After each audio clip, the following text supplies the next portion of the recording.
blood.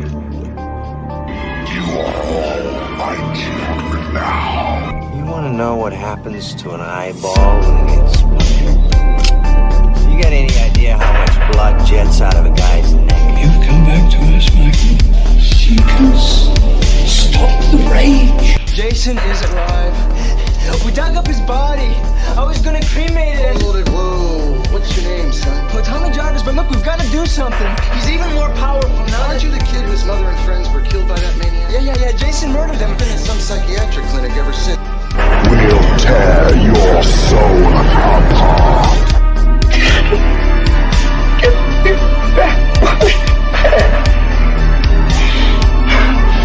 Get me back my head! Don't be afraid. No. Be afraid. Be very afraid. Welcome back, everybody, to the Retro Blood as we continue our Halloween extravaganza month, talking all about the Friday the 13th 1980s movies.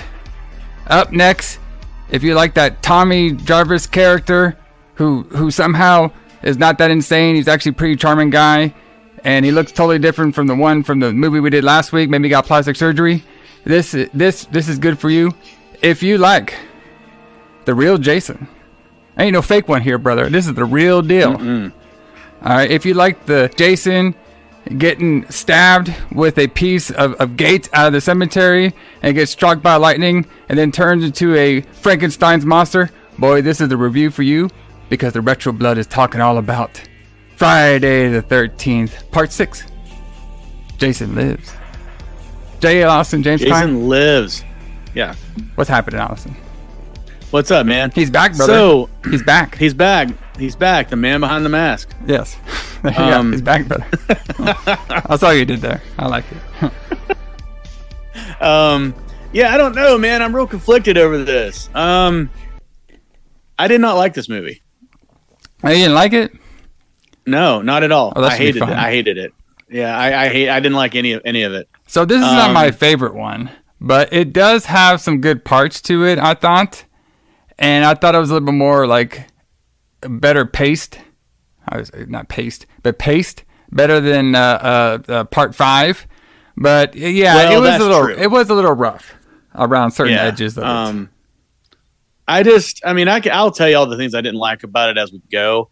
Because I remember I talked a few weeks ago, maybe a couple months ago, about how like my New Year's resolution was to find something positive about every movie that we watched this year, and I made it all the way to about Demons to Zombie 3, I think. No, I thought shit. We done like over 100 episodes now. So I thought you lost it during Microwave Massacre. Well, though that was last year, though. Okay, so we're still. This is my January 1st, 2023 New Year's resolution that I'm going to find something positive in all these movies, because I'm really kind of tired, honestly, of people shitting on everything. Like, people just love to hate shit now. They love to be outraged by shit, and they love to like tell me why everything sucks and why I shouldn't like anything. And like, I think people should just chill the fuck out and watch some horror movies or whatever you like and just enjoy it, and just, don't try to tell me why everything fucking sucks. Well, this movie fucking sucks, and I'll tell you why. We've done some, we did Blood Hook. All right, the beginning of the year. That didn't break you? All right. Nope. I made it through Blood Hook. I found reasons that I like Blood Hook. Oh, so wait. We did do Microwave. I knew I was right. We did do Microwave Massacre this year. It was in this January. Year? Yeah. Oh, wow. Okay. January 15th. I didn't hate Microwave Massacre. It had a lot of boobs in it, that's always. This movie had no boobs. What the fuck happened? That is true. It didn't. And who is this Tom Coughlin guy? Why? Why did they pick this guy to make this movie? Well, they picked him because he was in the budget, and yes. We'll talk about what his style was, or what he was trying to do with this style of film, which I can give him some. Yeah, when we talk about who booked this shit, the style of the film that he's going through, what he did. Can't even talk now. The style of film that he did, okay, not going to do. He already fucking did this shit.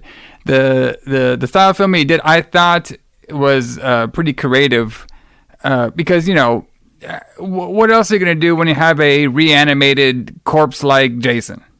You know what I mean? So Yeah. it's just so much you can work with. So yeah, he was basically trying to make a Frankenstein movie, and he did.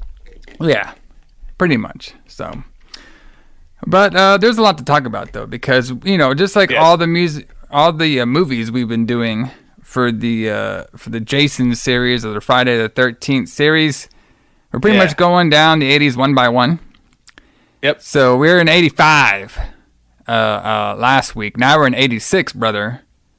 So pretty fun era. Like we do on every Retro Blood, we talk about pro wrestling and the metal music. The reason we do that is just create a weekend for everybody. And boy, what a weekend this is, because this is a pretty fun weekend when it comes to the pro wrestling, which I'll get to here in a second. But like I said, we create a weekend for everybody. The horror movies, the pro wrestling, and the metal music, they all kind of go together. It's like a hodgepodge. You know what I mean? It's like a pot roast. You know what I mean? You get a little bit of everything in that bitch. You know what I mean? Yeah, I don't think pot roast is what you mean, but I understand what you're saying. Well, pot roast has a couple of things.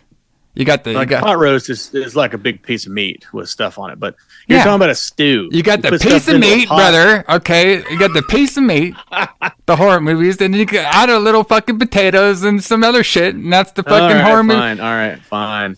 You know what's a big fan of horror movie pot roast? You know who's a big fan of pot roast? Alice Cooper. Yes, and the sheriff in this movie. He looked like he was a big pot roast fan. So, the release date of this film that we're talking about is August 1st, 1986. So, yes, we're in the August month. So this is a summer release for which makes sense, but did this movie even take? Yeah, it did. It took place in a camp, right? Did this movie mostly take place in a camp? Well, kind of. So remember they renamed. They renamed the bitch. Camp That's right. They renamed it. So it's the same place. They just called it something different. Oh yeah, we'll get to that part. That part is pretty funny. But let's get into the history stuff. So I'll go first with the pro wrestling because we got some fun metal to talk about. But I think this part of pro wrestling is pretty interesting, and I don't think a lot of people know this. If you study 80s wrestling like we do, we know this, but I think this is a really cool concept that I think can work today. So the WCW promotion, Jim Crockett promotion, all right, was running I would say a week or two long event. Okay, and they've done this before. This is actually the second annual, and it is the Great American Bash. Okay, but it's a little different than how we kind of think about the Great American Bash, nowadays, or in the 90s and stuff, where the Great American Bash was just like one pay-per-view out of the month. But how the original concept with the Great American Bash was, it was a big tour. It was a tour throughout the Carolinas and different parts. Greensboro is a big tour. It's kind of like how you see the New Japan tours or something like that. But they named it. They named all these stops they did as the Great American Bash. So each stop that you were, it was the Great American Bash. It was just that Great American Bash in your city. Right, but they all had different matches, and they were all equally important. Yes, they all led to each other. So they would have a match here, and they'd all lead to the next match. So. Yes, exactly. So the cool thing about this one, so the movie was, like I said, was released on August 1st, 1986, but the day right after, August 2nd, 1986, we had the final stop for the Great American Bash tour. And this is something I could feel like AEW would do, or it kind of does. Okay? Mm-hmm. So not only do we have live the Great American Bash actual show happening, but we also have a TV taping of their Saturday night program on the same day. Okay? Yeah, the show aired on the same day. Yeah. And I was going to ask you about that because they talk about that, how it's even Ivan Koloff is it's not too late. You can go buy tickets. Yeah. So is it so I guess the bash started at 8 maybe, and then this was on at 6:05. Well, hold on a second. So obviously this one was taped. Okay. Well, yeah, but it aired though. Yeah, it aired, the day that it aired. Yeah, was on the second. Yeah, so this one aired on the 2nd, but then they're actually doing the bash on the 2nd as well too. So Yeah. So yeah, but the bash wasn't aired live, you know. So it wasn't aired at all. Yeah, exactly. Yeah. So, you know, we just got like this TV taping, but they're all talking about the matches that they're happening that night. So yes. But it's pretty interesting. You know, this one is we just had Dusty Rhodes defeat Ric Flair for the world belt. That big gold belt, brother. Boy, he looked good with that belt too, huh? So, and I was going to ask you too about. There's a lot about this show I wanted to ask you about because I thought this was a little early for them to have the big gold belt. This is 1986. I didn't think they got it for another year or two. Yeah, I always forget because I always, you know, remember the 10 pounds of gold. You know, going on for a while. But I guess, like, I don't know if it was introduced. I know Ric Flair introduced it on TV, but I don't remember the exact date that he did that. So it had to be either earlier this year or, like, right towards the end of 1985, I believe. Yeah, 85 just seems really early. So I think it was probably earlier in this year. Yeah. Because, and the reason they did that was because they wanted it to be bigger than somebody else's belt, right? I can't remember exactly whose. But somebody had because wrestling belts were actually pretty small in the 80s and the 70s and the 60s.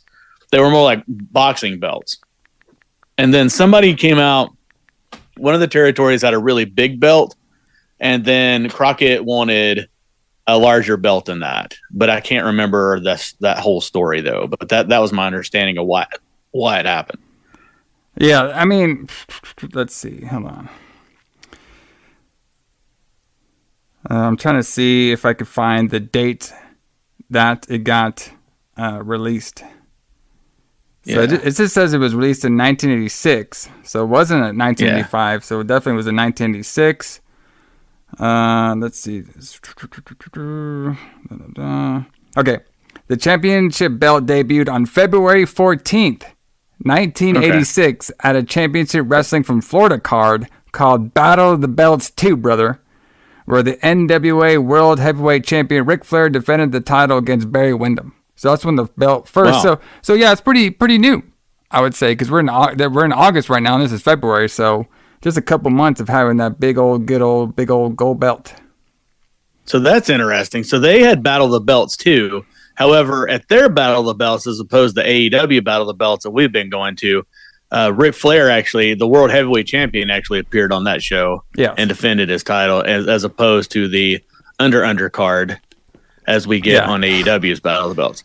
So Tony Khan, I know you listen to the show. I know, Tony, you listen to the show. So Battle of the Belts should have the heavyweight champion on it. Well, you know, Tony, he's a big Friday the 13th fan, you know. I bet he is. That's probably why he's listening to the show right now. He was especially he especially liked the one from last week. I did too. Because of the Tony's got good taste. He might like the our good old boy Bill scene from last week. Mm-hmm. If you know what I'm talking about. Probably. Yeah, I know what you're talking about. Okay. But yeah, it's pretty interesting that belt, like, just this I always liked the big gold belt. That was always my favorite. It still is probably my favorite wrestling world title. You know, was the big that gold and the Eagles, the double Eagles belt. Yes, those ones are usually the most popular, and they're the most popular for a reason. Now, I will give the I call it the Okada one because he had it so many times. The Okada IWGP title, that was a good looking one too. Yep, that's a good belt too, which is kind of modeled on this belt a little bit. Yeah, and of course, you know, nowadays we have the Seth Rollins, and his belt is very modeled after this one as well too. That's true, and I kind of like it too. Like, I think speaking of IWGP belts, I think we can all agree that the current IWGP belt is terrible. Oh yeah, with the big bad on the side. It's awful. It looks like a Divas belt or something. It does. Like with the butterfly. Yeah, it's like, what the fuck? But there's a lot happening on the show. So So the show that I kind of want to talk about the card, because the card is a little bit more important than the show that we watched. The show that we watched was just it was to be honest, it was a little awkward. Right? It was. I want to talk about Ric Flair's promo though. Did you get that far? Yeah, I got that far. That's amazing. So that was a great promo. But like, so basically the setting is, if y'all want to watch this, you just go to the WCW Crockett Saturday night show. They actually, I don't know why, but they actually, unlike TNT Tuesday Night Tie-Ins, they actually like labeled these by the month and the year.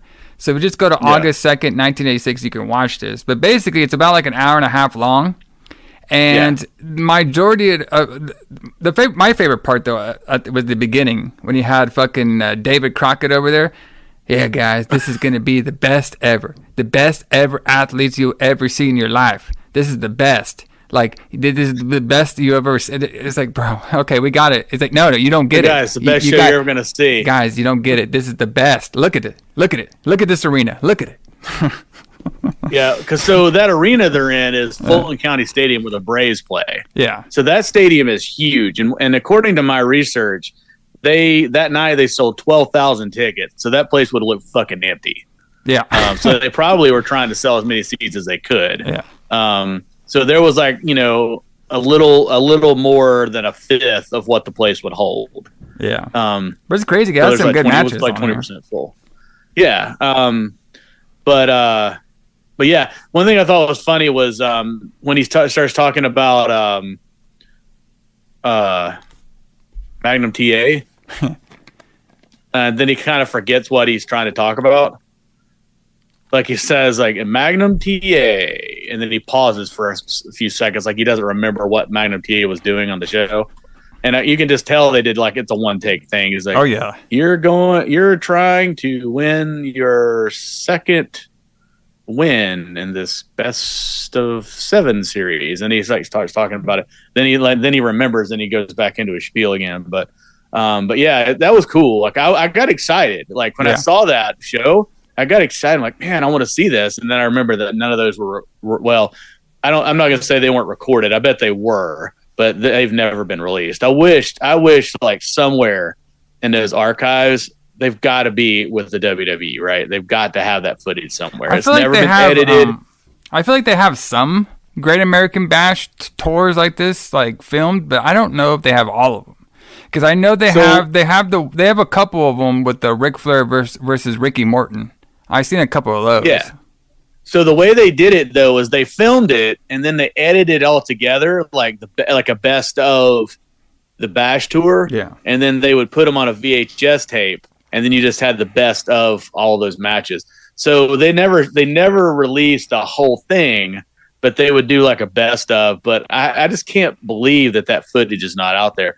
Although I've heard Jim Cornette say that footage that he saved, he owns a lot of footage that he saved out of the dumpster, and that Crockett, like once they edited some film, they would just take the original film and the negatives and just throw it in the dumpster outside the office. So they could have just thrown this shit away for all we know. Yeah, which is crazy to think about nowadays. Yeah, right. Throwing away history. Exactly. So the setup of this show was basically they're like in this like dark room with like two lights on them, and they see a bunch of shadows behind them, and they're just on the couch talking with either like Tony Schiavone, or I think there was one that actually talked to Bill Apter. Yeah. And we basically it kind of like goes through like the whole card. Basically, you get like, I think in the beginning we had the Russians, right, talking about their match.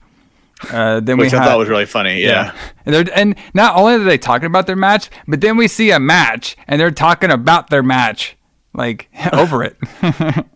Right. Explaining how they're going to be the 6-man tag champions again. And this is why we'll show you. Watch this film footage. Yeah. What I thought was cool about this was like Ivan is totally in character at all times. And Barry Darso Crusher Khrushchev. He is Barry Darso, but Crusher Khrushchev sounds just like he's from like Minnesota, which he is. Yeah. Like he doesn't put on any kind of Russian accent or anything. He's just like, I was like, me and my uncle here, we're gonna like take back the titles or whatever. He's like, and then Ivan's like, I don't know about Americans, and like doing the whole like Russian thing. Yeah. Yeah, it was pretty It's pretty Did you good get on as that far as when he read the letter? one. No, I missed that part. So Ivan reads.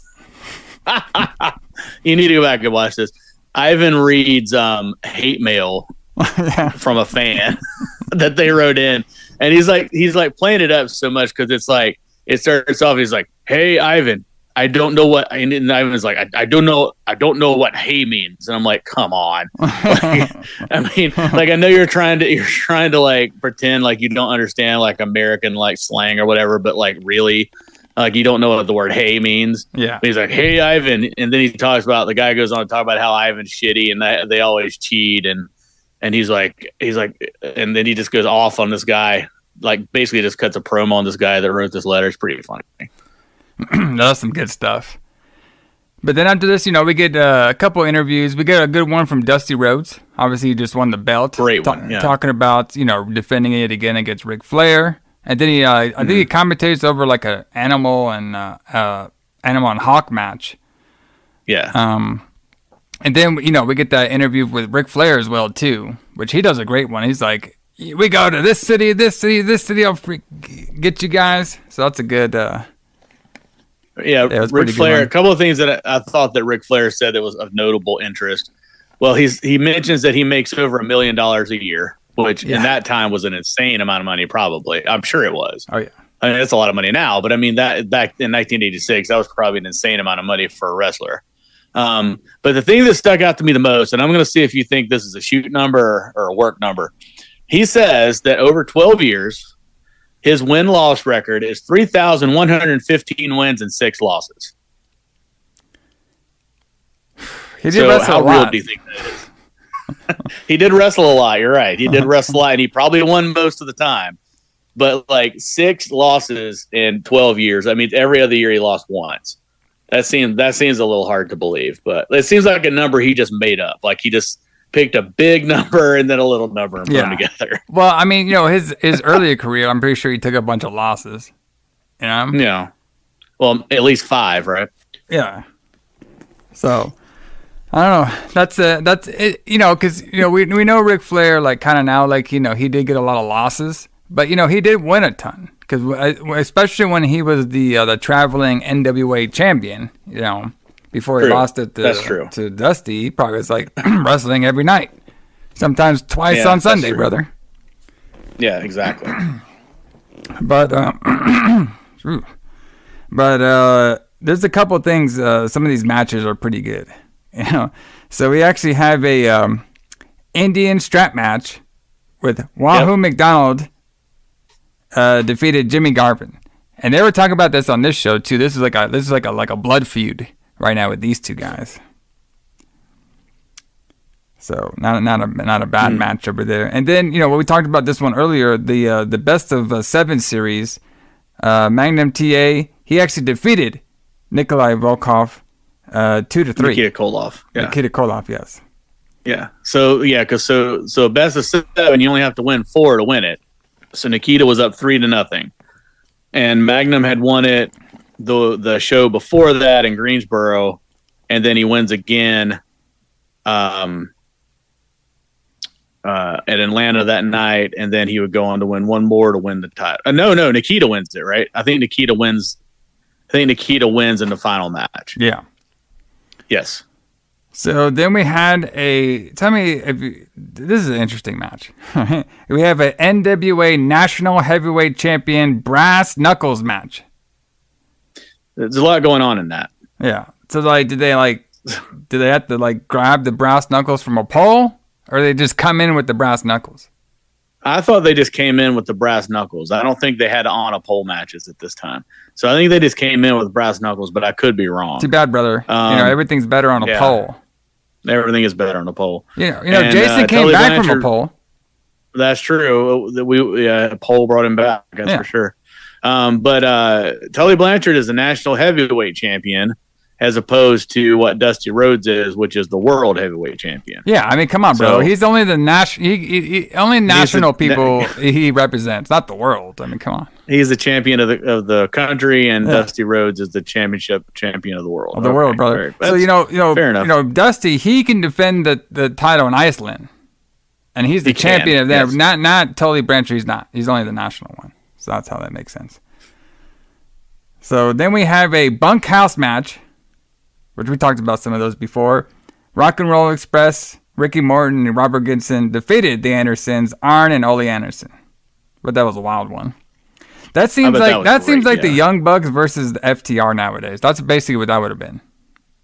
But in the 80s. Exactly. Yeah, they should do that now. Yeah. Like kind of redo that with those two teams in a bunkhouse match and have them dress like the Rock and Roll Express. Well, they kind of do dress like the Rock and Roll Express. That's what I'm saying. It's basically the exact same match right there. Yeah. And that's why I always think it's funny when people shit on the Young Bucks and call them Hardy Boys ripoffs, because that's what Jim Cornette calls them. And that's because people that hate the Young Bucks, they're basically just parrots of Jim Cornette. But I mean, when I see them, I see the Rock and Roll Express more than I see the Hardy Boys. Oh yeah, for sure. Even though though, like the Young Bucks, I think they can stand on their own. Like if they did singles, they would do fine on their own. The Midnight Express, not so much. Robert Gibson was a little rough around the edges, brother. Like, you know what I mean? Like he wasn't the most charismatic guy we've ever seen. That's why. That's why Ricky did all the talking. Yes, exactly. He did all the talking, and that's why he was like he basically could have had a singles run. He kind of did too when he was facing Flair. I did at the Bashes. So yeah, and then when he turned heel, he was he had kind of a singles run when he was Richard Morton. Yeah, exactly. And in the 90s, and he's still going today, brother. This guy don't stop. Still going today. Yeah, still wrestling today with his son, tag teaming with his son. Yeah. So we have the Road Warriors, Hawk and Animal, brother, jacked to the gills at this time. Bro, these guys were... Bro, you want to see some tough motherfuckers. All right? That's what these guys are. Just jacked. Legitimately tough. Fucking Jim up in there, brother. I talked about that pot roast beef. Here it is, brother. The beef is right here. Okay? And they had Baby Doll in their corner, by the way. And they defeated the Midnight Express, Bobby Eaton and Dennis Condrey with Jim Cornette. So, pretty good match. I like that match. Wasn't it a 3-on-3 match?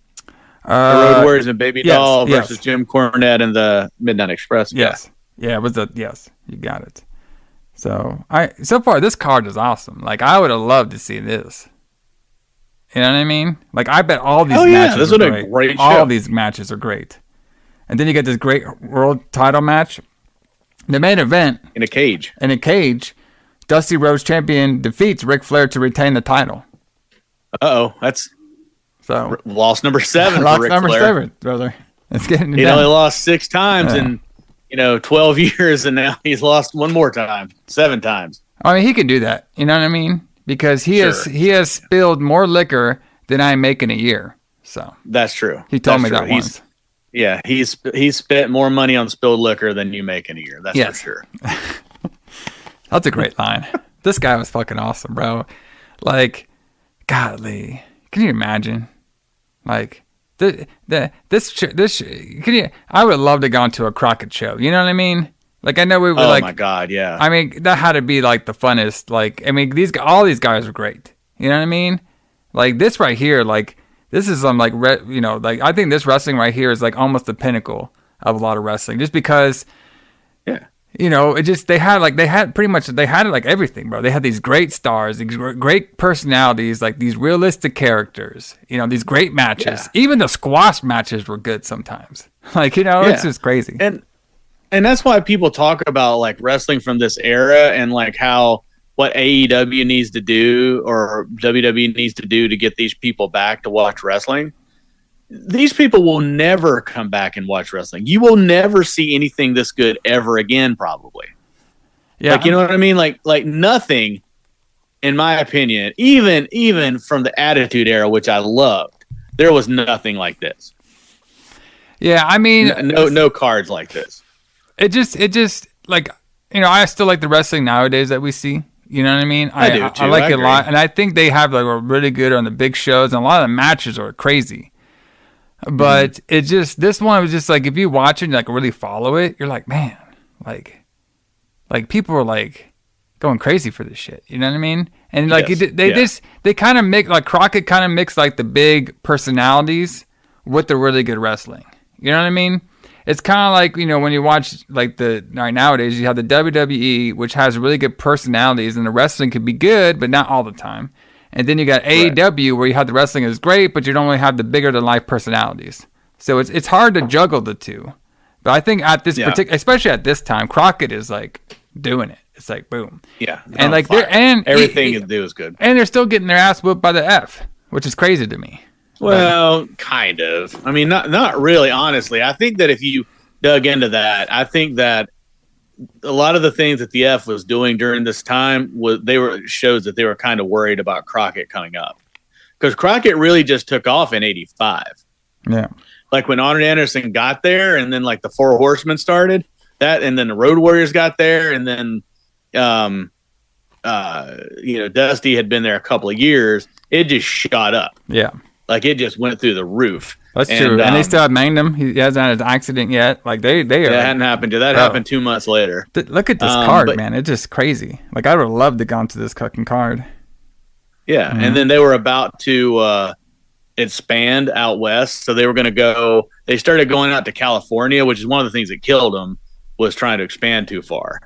They had Starrcade in Chicago, where it should have been in Greensboro, but yeah, I mean, they were, I wouldn't say they were getting killed by the F, but, the F was definitely more popular. Nationally, Hogan was killing everything. Yeah. But yeah, this is a great card. I mean, listen, you got the freaking Frankenstein Jason, you got this Great American Bash card. I'm all in. You know what I mean? Yep. All we're missing is the music, Absolutely. and we got some good music. Yeah. We got our boy Alice Cooper. He's back on the Retro Blood, brother. Back on the Retro Blood. So go ahead. You want to explain it, or do you want me to explain it? You can explain it. Well, I'll correct anything that you get wrong. Well, I was just gonna say the reason we're doing Alice Cooper right now is because he did the title track for the song, for the movie. He's back, the man behind the mask, which is like the song that you hear at the end credits of this movie. And he also did 2 other songs for this movie as well, the Teenage Frankenstein, brother. Yeah. All right. And he did the Hard Rock Summer, which was not on this album that we're going to be talking about, but it was in the movie. So he had 3 songs on this Jason movie. So I said, we're mixing the metal with the horror movies, brother. And this album that he came out is Constrictor. And like you were saying, I believe it was a couple episodes back. I believe it was when we did the Friday the 13th Part 4. You were talking about the Alice Cooper. I guess he took like a little break for a while. And then this is like his forte back into like his normal style. Like his like more like, rocker, kind of like rocker gothic style a little bit. Around this time? Yeah. Like he had tried to, in the early 80s, he had tried, as a lot of 70s bands did, tried to fit into like what the 80s was. So he was trying to make this like really artsy, like new wave music. And it just really didn't do very well. I mean, there are people that love those albums, but I don't know who they are. But he says that there are. But yeah, he was definitely trying to do something different. But it just wasn't, it just didn't have like any bite to it or any edge. It was just like weird artsy new wave music. But by this point he had started to, I don't know if he had completely given up drinking and drugs yet, but he was about to. But he came back, he met Kane Roberts, who became his longtime lead guitar player for a while. And they started writing some like more heavier music to get again. And Constrictor was like his, kind of his step back into that. I can't remember if Constrictor came out before Raise Your Fist and Yell, but I believe it did. Well, looks like looks like the album Dada was his last until he released this one. Okay, yeah. So Dada was still that weird like new wave music. So he did this, and then this got him back into to the heavy metal thing, which we were all happy Alice Cooper came back with more music. It's a good album too. It is. Constrictor is a great album. Yeah, I like a lot of the songs. It kind of reminds me of like a semi-hair band, a little bit. You know what I mean? A little bit, yeah, because that was what was popular. So, yeah, I mean, that makes sense. And But yeah, Kane Roberts played guitar on this. Kip Winger, who would start Winger a few years later, was the bass player. I can't remember who else was in his band, but it was the drums featured David Rosenberg. David Rosenberg, okay. And is there a keyboard player on the album, or I don't see no keyboard? Sure there is, but all right. Then maybe he didn't have an official keyboard player, but yes. So Constrictor was like his. What's the word I'm looking for? His I guess his announcement that he's back, playing heavy metal again instead of this kind of silly music that he was playing. Yeah. It's got a great cover too with the snake in his mouth. Yeah. The boa constrictor in his mouth. That was fucking awesome. So it's a really, really good album though. Yeah. So a couple like factoids about the album. Apparently, during his 3-year hiatus from the music industry, I didn't know this, but apparently he starred in some horror movie named Monster Dog. We gotta do that one on the Retro Blood, brother. That'd be fun. We are. Monster Dog was directed by someone that we've just did a movie with. He just did another. Claudio, our boy Claudio. Yes, Claudio. Claudio directed Monster Dog. We're going to do Monster Dog eventually, for sure. Our boy Claudio's back. That'd be a fun one. Yeah. And then, so a couple about this album. So when it was released, apparently he got back up to the charts on this one for a couple songs. So the song "He's Back," obviously was part of the Friday the 13th, Part 6, Jason Lives song. And apparently though, this song wasn't at first it wasn't written for the demo wasn't written for Friday the 13th, but it was reworked in a version of He's Back to correlate to be a part of the Friday the 13th Part 6, Jason Lives. So it was remixed because of this movie. So that's pretty cool. Yes. And so the track, also the Great American Success Story, was apparently intended as a theme song to Rodney Dangerfield's film Back to School, 1986, but was not actually used, brother. So that's a little bit about it. Let's see. So apparently that demo for He's Back, The Man Behind the Mask, the demo is actually on one of the albums, Trick Bag. Because they completely reworked it for the movie. Yes. So it used to sound completely different, but I think that they added the sound effects from the movie and that kind of stuff into it. So Constrictor also led to the most successful tour of the late 1980s, the Nightmare Returns tour. So that was his most successful tour. It was coming from this album. So everybody was pretty excited to see him come back to his 80s rock and roll style music. They didn't want that fucking bullshit from earlier. Yeah, because basically you wouldn't have seen an Alice Cooper show in, the Alice Cooper show you're used to since 1978 or something. So it's been nearly 10 years since people saw Alice Cooper the way they're used to seeing him. Yeah. So I'm sure a lot of people were super excited to have him back. And apparently that guy Kane Roberts, he did the keyboards as well. So he was okay. He did guitar, bass, keyboards, drums, and backing vocals. So he kind of did a little bit of everything. He was actually in Alice's band recently. Oh, nice. Again, because what's her name? Is it daughter? No, Nita Strauss. The guitar player Nita Strauss. Yeah. So she took a hiatus from his band, and then last summer he brought Kane back. And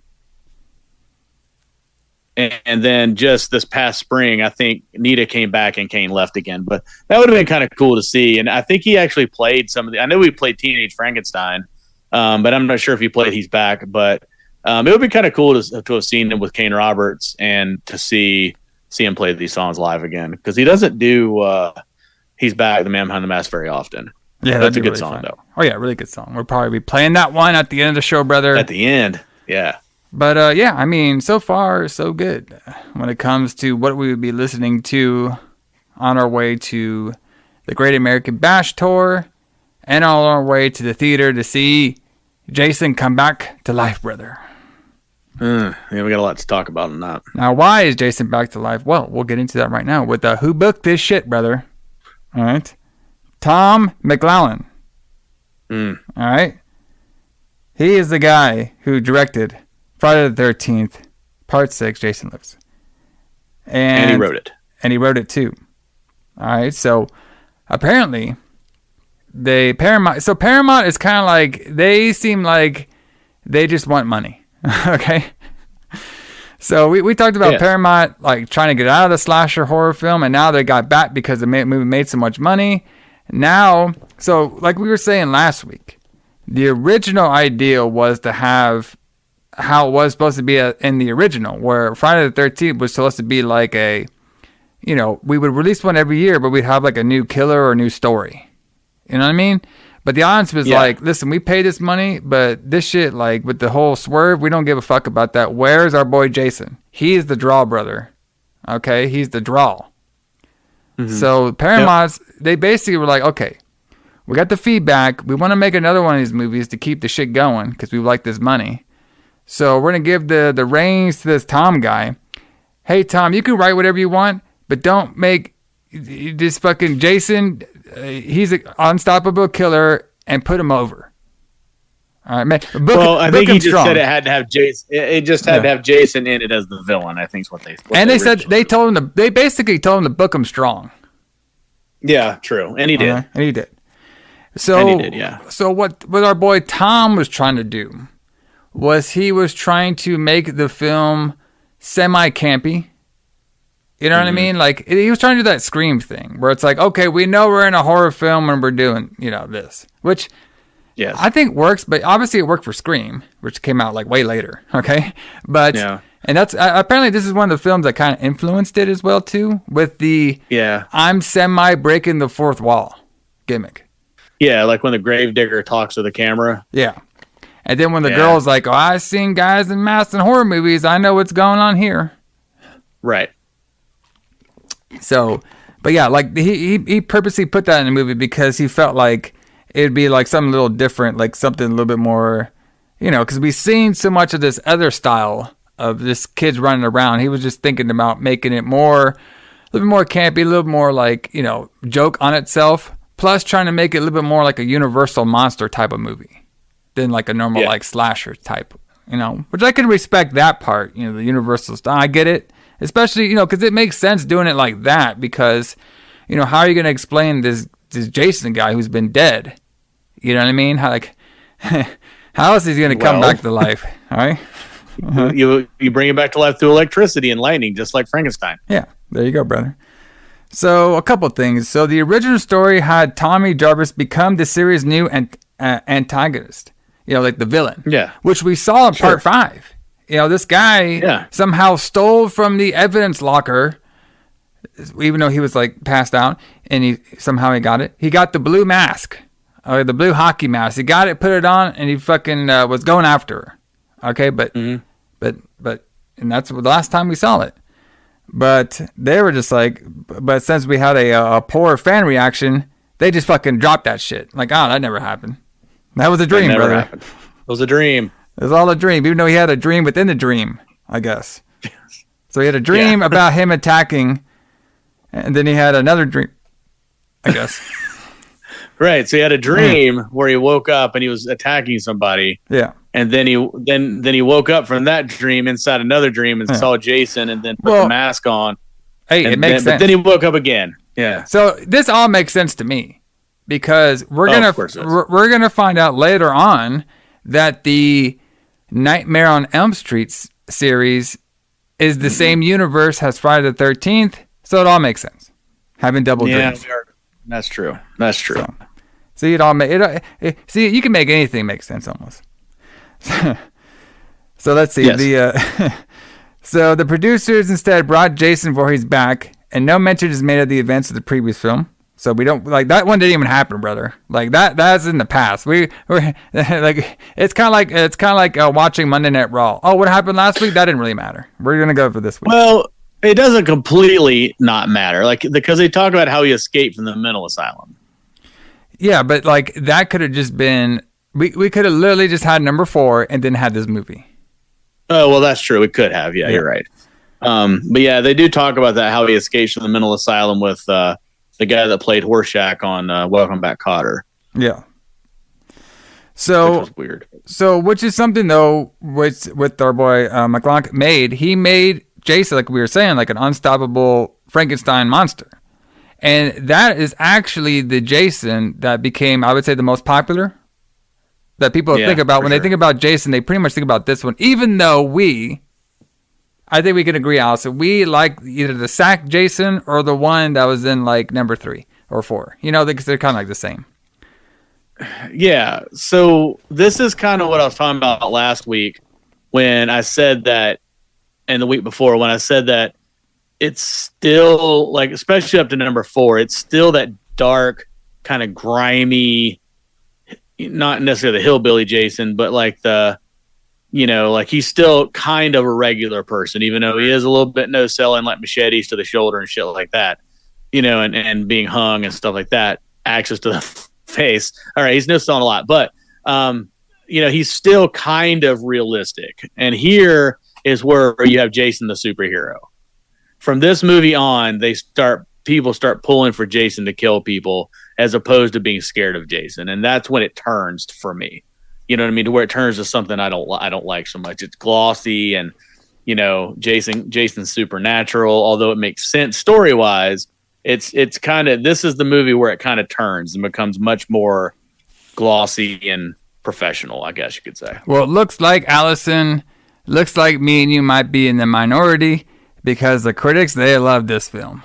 They got positive reception from this. And apparently this is a big fan favorite one. It is a big fan favorite. It's one of some people like this movie the most. Yeah. Out of them. And I did want to point out that I wished, for many reasons, that he was still alive. But in the Wikipedia page, which I try not to read, but they do mention for reviews, they quote Ken Hankey, who was an editor of Rue Morgue magazine, I believe, but he lived in Asheville, and I was friends with him for years, actually. He has a wealth of knowledge on old horror movies. He started the Horror Film Society in Asheville, which I went to a few of their meetings when I first moved back here. He says that it's the best of all the movies, and I don't know why he thinks that. Maybe because he thinks it's funny. Yeah. But I thought it was weird to read that Ken thought that. And I wish Ken was still alive, because I would love to ask him why he thought this was the best of all of them. Well, like it has its good parts, which we'll get into. So, a couple of things as well too. We do have one connection to the 5th movie, which was Pam's truck, that blue truck, Yes. he was driving in. So so basically that right there was trying to say, like, hey, that 5th one that happened, he didn't actually kill Pam. And then but which is funny though, because remember I was talking about those Friday the 13th Tommy Jarvis tapes from the Friday the 13th game. Yeah. So the guy who wrote that was actually, his name is Adam Green. And apparently in those tapes he explained that the fifth film was Tommy's dream. So the whole film was just Tommy's dream. So I'm telling you, everything is a dream, that. Brother. Everything is just a dream. No, not the whole movie. The end of it, okay, but not the whole movie. No, it was the ending. I meant the ending. It'd be fine if the whole movie was, but the ending. So he had 2 dreams in one. Okay, like we were saying. Yeah. How far after part 5 is this movie, do you think? It doesn't really tell us. It doesn't really tell us at all. So I don't know if we could do our timeline. Because, like, I can't tell if it's supposed to take, like... Timeline. Yeah, I can't tell if it's supposed to be, like... Well, he had to be back in the asylum, though. Because he brought his fucking boy. Sure, but, he brought his fucking boy Hess or whatever. Right, so he was 17 or 18 in number 5. So, I mean, it's probably... Can't be more than, like, what, 3 or 4 years later? So it's like 1993 or 4, maybe. So we're up in the 90s now. He's still not listening to grunge. They're still listening to Alice Cooper and stuff. But yeah, it's like 93 probably when this movie takes place. But so it's weird because he Well, we'll talk about it. But yeah, so I don't know. I go back and forth. Like I have in the past enjoyed watching this movie, but I did not really like it this time compared to the ones we've seen before now. However, I might like it better after I watch part 7. We'll see. So our boy John Shepard, okay, he was the guy who played Tommy in number 5. Mm-hmm. They tried to book him, right? All right, but he's all like, "They ain't working for me, brother." All right. So apparently, our boy is he's a hardcore Christian, and he had some thoughts about not returning to the series based on the atmosphere surrounding A New Beginning. So apparently, he didn't like all the cocaine and sex in the woods. I'd have been like, well, fuck. I mean, fuck. I'd be like, is this Jason Lives gonna have more of that? Because count me in, brother. I'll play a little Tommy Jarvis. I don't give a fuck. So he was like, "No, that's not working for me." So then that's when we brought on Tommy Matthews. Okay, and because they wanted to get him. They wanted to like keep the Tommy character going. Obviously, the guy did pretty good. Number 5 is Tommy. Even though I kind of like this guy a little better though. This new guy. Oh, he's much better. But my understanding though is that he originally didn't want to do it, but then when he read the script, he decided he was going to do it because of the character. Because the little girl prays and Jason doesn't kill her. Yeah. So he wanted to do it just because it had religion in it, which is the only Friday the 13th movie that mentions God in any way. But then he decided to do a different movie instead. Yeah, he did the film Caught. When that was a huge hit. Yeah, what a hit, brother. I think the guy's a preacher now. Yeah, it's probably like a preacher. Yeah. So Tom Matthews probably making more money than he would as an actor. Yeah, that's true. You know what I mean? So the probably guy, one of those private jet preachers. Anyway, sorry. Go ahead. Well, he's been doing it for a while. If he's still, I'm not even gonna research if he's still alive or not. Fuck it, I'll just do it. Let's see this motherfucker. Blah blah blah. Career. Okay. Doesn't say anything about him fucking being alive or not. Nah, I don't see nothing. I bet he is. Yeah, he's probably out there doing this thing. So anyway, this guy, the new Tommy, Thomas Matthews, we actually will recognize him because he was in the movie Return of the Living Dead. Mm-hmm. He was 2 weeks in a row we've had somebody from Return of the Living Dead. Yeah, exactly, brother. They're just hopping around, these actors and stuff. So, but yeah, like, pretty good. So let's see. And I do want to we don't really talk too much about who like plays the Jasons and stuff. But the most of them are like a bunch of stunt actors that play Jason. But I thought the CJ Graham guy does do a pretty good job. And playing them. Yeah. I thought that Kane Hodder played Jason in Part 6, but I was wrong. I guess. So he is going to be next week, brother. And he's the one. Yeah, and apparently he's the one who did like the most Jason films. I think he did 4. Where like a lot of people. Kane Hodder is Jason now. Yeah. So like, well, I don't think he was in. Did he do Freddy versus Jason? I don't think he did that one. But we'll get into that one later when we talk about him. Sure. But yeah, I mean, obviously, the music, a lot of Alice Cooper on here.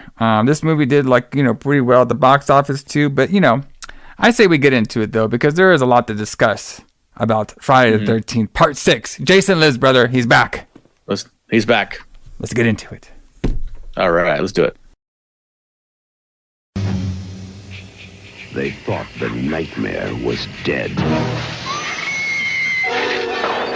and buried. They were wrong. Jason lives. Happy Friday the 13th. Friday the 13th, Part 6. Jason Lives. Rated R. Starts Friday, August 1st at a theater near you. So we start off. We have Tommy and his friend Haas. All right, speeding, going. They apparently they escaped from the asylum together. All right, they did. And so, okay, so right off the bat, I'm semi-confused, but I can kind of get this. So the whole reason for Tommy escaping is he is so obsessed with Jason because when he was like, what did we say? He was 12, 13 maybe? When he killed Jason 13, for Jason coming to the lake house that his family owned, and he killed him. And then he has like these murderous rages. And then ever since then, he's been locked up in the insane asylum because he became crazy. He apparently has a bunch of dreams about killing Pam. All right. And then now it's like, you know what? You know what will cure me? Let me just go to Jason's grave and dig him up. Dig it up. And pour gasoline on him. Yeah, that makes sense. How does that work out? That makes sense. So, and he has Jason's red mask. Yeah, and he brought the mask, but like I guess he was trying to burn that too. And yes, he had that mask too. So I'm not sure how he got that mask. Now we know if we count the fifth one, like we are, because he's driving Pam's car. There's no Pam though. She ain't around. She wasn't booked.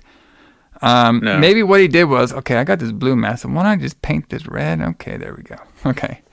But no, because it's got the scar. It's got the scar in it from the axe from part 3. he cut so that. He's part had too. it. Yes, he collects them. Oh, okay, maybe. Okay, he I think collects the mask. yes. So he's had that mask since he was 12. Yes, and he has the sack one too. And they let him keep it. Yeah, I guess let so. him keep it. Yeah. Okay. That's not evidence, brother. Okay. Yeah. No, what could go wrong? So the house guy, he is like, man, why are we doing this? Why are we doing this again? So they go to the grave. So this whole scene was basically the scene that we saw on number 5, just like over again. You know, with number 5, where there's 2 kids unearth Jason's grave, and he gets killed back in Corey Feldman's backyard in his LA house. Exactly. So we see the same thing. So they ungrave Jason, and he has maggots all over him. He's basically dead. Like, and then he's like, "Well, I gotta send him to hell." He's dead. The guy was like, "I gotta send him to hell." I was just thinking, well, he looks like he's pretty much in hell right now. I mean, he has like maggots all over him. Shit. He's pretty much barely gone. Together. Like, why are we doing this? Okay, does anybody ask why we're doing this? Okay, listen, bro. Well, Hawes did. Yeah, he did. Like, wait. Well, what was his plan here? Okay, I'm going to go dig up this dead guy and burn his body, and then now I'll be cured. Okay? No. Well, yeah, so the reason he does have a reason for doing it. The reason he's doing it is because everybody thought Jason was cremated, but he wasn't. They just buried him. And I think don't they mention in this movie like why he wasn't cremated? Maybe they don't. But anyway, everybody thought Jason was cremated, and then Tommy finds out he's not, so he's going to go burn his body. Well, hold on. He kind of does. So tell me, if Alison, let's say you had some childhood trauma, and you go, you're in an insane asylum, you get out, and you go to your trauma person's grave, and you basically want to end it. What would you do first? Would you open it up, pour the gasoline, pour the little light on there and leave? Or would you grab a piece of the fence that has steel, that has magic powers to get this creature back to life? Which one would you do? All right. Okay. So in Tommy's defense, and I never thought I would say those words, but in Tommy's defense, there's no way he could possibly have known what's about to happen would happen. Because, one, it's impossible. Well, hold on. But two... Hold on. Our girl that will come up later says she's seen this shit in horror movies, which I've had too. So if we're breaking the fourth wall, okay, I could have been Haas on here, like, bro, I've seen this in horror movies. You're gonna put the shit in there, and he's gonna up like Frankenstein. Because we're breaking the fourth wall, aren't we? Are we not or no? Exactly. You're gonna put that shit in Jason. Lightning's gonna strike, and it's gonna bring his ass back to life. I saw it in Frankenstein in the 30s. It's going to happen again. And has he not seen the 80s Blue Lightning? We've seen that fucking every episode on the Retro Blood. That's true. True. But yeah, so he basically just loses his mind. Like, he's going to burn Jason's body and then leave, but he loses his mind and he wants to stab him with this big metal fence post. Yeah. So Tommy fucks up and he stabs him with the big fence post. Then lightning comes down and brings Jason back to life. Can you believe this whole movie is about this guy fucking up? It's kind of funny in a way. Jason would have been dead and gone if he just left it the fuck alone. But that's the case with most things, you know. Yeah, most times people get fucked up in their lives is because they just mess with something they shouldn't have messed with. So Jason gets reanimated like Frankenstein from the blue light from the 80s Blue Lightning.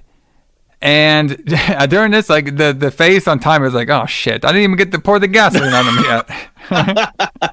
It's like, "Oh shit!" Like that fucked this up.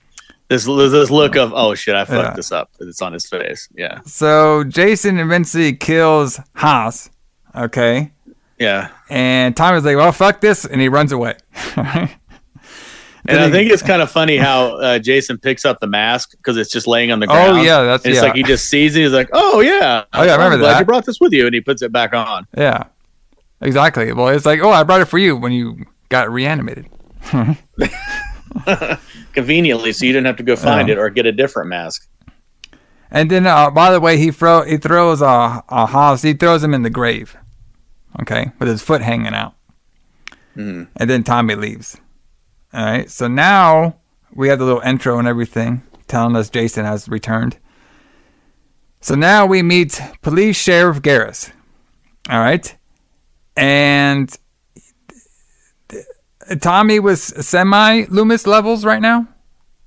So semi. So he comes in there freaking out, and this scene had like a little Halloween Loomis vibes to me, because Tommy walks into the police station and says, "Oh, he's alive. I shot him 6 times, but it didn't work. I shot him 6 times. I tried to pour gasoline on this motherfucker, but I fucked up. And I stuck a pole in him, and there's blue lightning everywhere, and he's up." And the sheriff's like, "What the hell are you talking about?"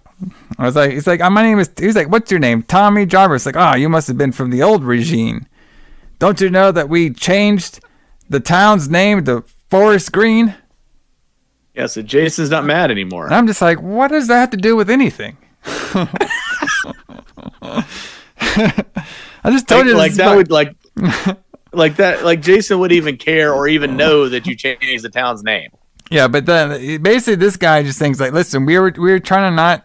So okay, so the booked storyline was the town of. So apparently Crystal Lake's a town now. Like the whole town is Crystal Lake. It's not just like subparts like Pinehurst and that. No, the whole place is now Crystal Lake. Crystal Lake, yeah. So what happened to all those lake houses? They call it. I thought Crystal Lake was just a section. No, that was Camp Crystal Lake. My bad. Okay, so Crystal Lake's the whole town, right?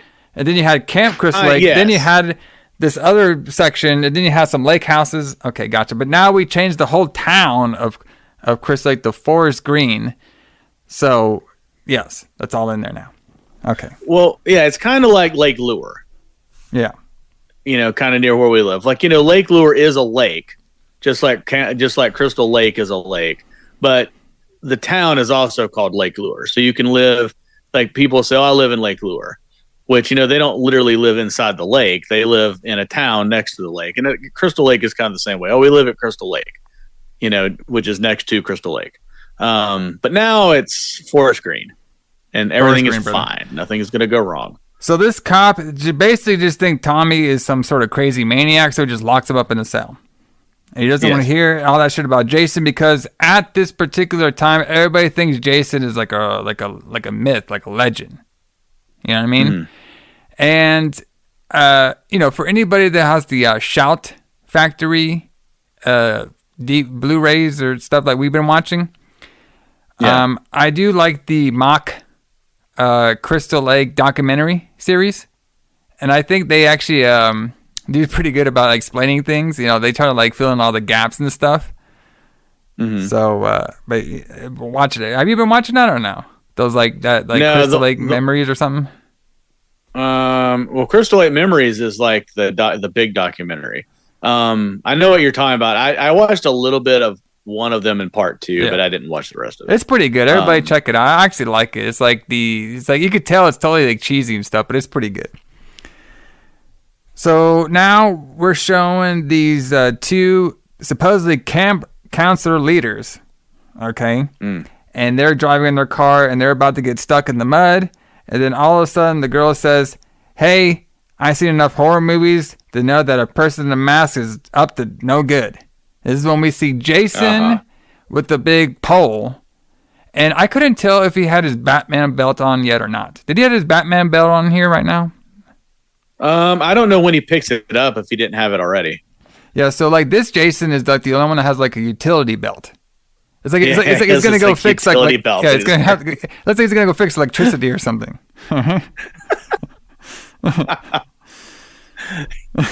So he can carry all his little things in all those pouches. Yeah. So, and I believe the girl who played, I'm not exactly sure, but I swear they said the girl that was like in the car was this Tom director's wife. I believe so. Yeah, his wife played the girl in the car. Yeah. Yeah. They have names, but I mean, they did like 2 seconds of film, so who gives a shit? So the guy's like, "Hey, I got his gun here." She's like, "Well, why did you have that?" No. It's like, "Don't worry, but I'm gonna go talk to him." She's like, "I don't think you should talk to him." Right? Because like they try to back up, but they're gonna get stuck. So they try to like try to run over him, but they're not gonna do it. So he goes out there to tries to like threaten him with the gun. Jason just stabs his ass. Girl freaks out, and there's a scene where you can see Jason. He like uses the pole to shatter the window, and that seems pretty cool. But he also said like the guy was like he almost like hit the girl too. Like right when they're doing the scene, he almost like was like a couple inches from actually stabbing her with that fucking pole for real. That'd have been Right, so something. he almost stabbed the director's wife in the face. Yeah, pretty much. You know who would have been? You know who would have liked that? Dario Argento. Who? He would like that For sure. Yeah. Right in the eyeball. right now, my brother. So then the girl gets out and she falls out of the car and she's about to give Jason some money. And so you couldn't really see this on like the haggard VHS version, but on the nice 4K version that we watched, he was just gonna give his ass $40. So what the fuck are you gonna do with $40? $40 to leave her alone. And your Right. fucking bank card, your American Express bank card. All right. I mean, before he was living in a hole in the ground, he was living in like a shack for years. Yeah, you don't give a shit about no money. You don't care, right? So Jason comes right behind her and stabs her ass. But we don't really like see it. Like we just see her like under the mud and shit. So now we're back at the police station. This is when we meet the sheriff's daughter, Megan. All right. And Megan is kind of like the 1986 blonde who thinks everything is a joke until the very end. Kind of. Kind of. Yeah. I mean, she I think she did pretty good though. she doesn't necessarily take it seriously, but she's like the rebellious, like party girl, kind of. Yeah. She wants whatever her daddy hates. Yes. So we have Sissy, we have Court, and we have Elizabeth. All right. And they're all together. They basically go into the Megan's dad, the sheriff, and asking where these counselors are. They've been missing. And then like Tommy's like, "Oh, it's probably Jason." The sheriff's like pissed, like it's like, "Shut the fuck up." All right, how about this Jason? And then Megan goes over to this guy. It's like, "Are you talking about Jason Voorhees, the legend we're not supposed to know about?" Yes, that's who I'm talking about. All right. That is pretty fun when he's like, I think it's like, it's probably Jason. Jason probably killed him. And then, of course, now Megan thinks that Tommy is cute. All right. And of course, That's Tommy, unlike he was in the fifth film where he was quiet and he stared into the walls a bunch of times, this time he's like, "Yeah, I fucked that bitch." Yeah. That's basically what he was looking like. I was like, wow, these characters are way different. Maybe he got off maybe that one drug he got off or something. Yeah, maybe. But yeah, he's definitely different, and he's definitely like. Well, yeah, this one doesn't stare at chicken. Like he really, yeah, he definitely wants to fuck Megan. So now and kill Jason. Yes, yeah, he is like, listen, I seen Terminator. I know how this ends. All right, so him and Megan, Megan and the crew, they go to the camp. So apparently, so the whole place is called Forest Green, right? We got that established? Yeah. So now there's a new camp open called Forest Green. Oh, that's clever. Forest Green, yeah. Clever. I'm a little bit confused as to when this is supposed to take place, though, because they seem to be going to camp, like the counselors are going to camp, but it's cold. Because remember they talk about having to turn the heat on? October so, like, time, why maybe. are they going? Maybe October Why camp? are they going there in the fall? Like, no, there's no October camp. Why Camp not? is in the summer. So maybe, I guess it's possible that they're there in like April and it's still cold, maybe. Yeah. But yeah, camp is in the summertime, not in the fall. So I don't know why it would be cold. Well, actually, do you know, though, that this is the first ever Friday the 13th movie that actually had kids in the camp?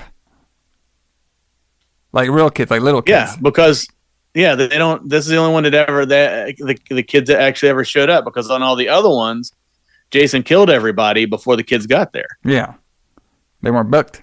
All right. Right, they weren't booked. So now Megan and her crew, they all talk about the legend of Jason and Tommy, how cute he is. Okay, and they're saying, hey, by the way, guys, do you know what day it is right now? Oh, it's Friday the 13th. Jason's birthday. Jason's birthday. And then, of course... Which is in June. Yes. And it can't be cold. So, but doesn't mean it is Jason's birthday, though. Maybe it's like April or something.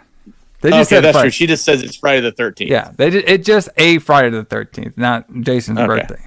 Okay. All right. Fair so now the kids arrived and are like, I'd rather deal with Jason. Ha, ha, ha. So one thing I kind of did like about what the director was writing about is... there had to be some time past, so where a lot of the new generation of kids or young teenagers just think Jason's some sort of big legend. You know what I mean? So this had to be, maybe this was like 95 or something. So it basically it's been some time where the legend of Jason wasn't like, they all think it was just like a myth or like, just a guy who's been dead for a while that killed a bunch of counselors around. So they don't really like take it serious until the end. Yeah, because because Tommy could be in his mid-20s too. Yeah, we don't really know. So now this scene. So apparently, at this like lake surrounding area, there's an executive retreat where a lot of the higher end executives are playing paintball on each other. Yeah, I hated all of this. This is just there for them to die, basically. That's what there's. Okay, so there's like this. And to give us something to laugh at. It was just supposed to be silly and campy. Yeah, obviously you could see all these guys are in like army gear. There's one guy who's fat who wants a sandwich. The girl is like basically kicking all their asses at paintball. And then we have this one guy, I think his name is Bert. He is the pissed off. And I do like an executive saying this. He's like, tell me this is fly today. This executive says, damn girl, she should just stayed in the kitchen. All right? Yeah. Well, more of that shit you can't do today. Yeah. He was like, so basically this is how we get Jason to have his machete. Because this Burt guy who's pissed off for like losing the game, he was like macheting all the fucking branches. And he gives out that corporate line of saying like the girl should be in the kitchen and they shouldn't have women play this game. All right. And then eventually just fucking Jason just shows up, rips his arm out, throws his ass to a fucking tree that has a smiley face on it for some reason. And then this is how Jason gets his machete. So I gotcha.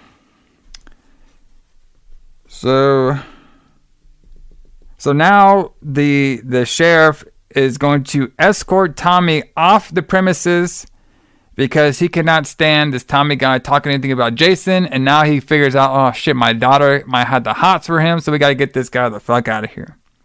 So Tommy's in his car and they're driving him. Like they're like kind of following him so he can get out of town. So now we have some of the three executives that are left. They're all walking. They're saying they can't find Bert anywhere. They can't find this one called Roy. They can't find him anywhere too. So they're walking. Jason just comes down like a fucking soldier. Just comes down and chops all three of their heads off. All right. And then Roy shoots him with the paint gun. Jason looks at him all weird, and then he kills his ass. So we're getting some Jason kills up in here. We're getting our numbers up. So I thought the scene with them chopping off the three heads was cool. Apparently they were supposed to make that look a little cooler too. There was like some sort of like special trick that they couldn't use.